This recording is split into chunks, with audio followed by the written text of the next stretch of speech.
વાવ અને થરાદ પંથકમાં રણની સરહદેથી આવતા ગરમ પવનોએ આખું જનજીવન અસ્તવ્યસ્ત કરી દીધું છે। જ્યાં કાળઝાળ ગરમીના કારણે બપોરના સમયે રસ્તા ઉપર જાણે કર્ફ્યુ જેવો માહોલ જોવા મળી રહ્યો છે।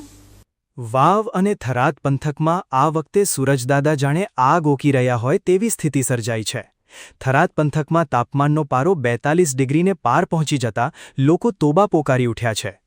ટીવી સ્ક્રીન પર દેખાઈ રહેલા દ્રશ્યોમાં તમે જોઈ શકો છો કે જે હાઈવે હંમેશા વાહનોથી ધમધમતા હોય છે તે અત્યારે એકદમ સૂમસામ ભાસી રહ્યા છે।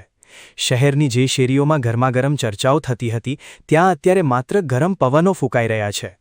વાવ અને થરાદ વિસ્તાર રણની સાવ નજીક હોવાથી અહીં ગરમીનું પ્રમાણ અન્ય વિસ્તારો કરતાં વધુ અનુભવાય છે, જેના કારણે બપોરના સમયે લોકો ઘરની બહાર નીકળવાનું ટાળી રહ્યા છે। પ્રશાસન અને નિષ્ણાતો દ્વારા આ હીટવેવમાં ખાસ સાવધાની રાખવા અપીલ કરવામાં આવી છે।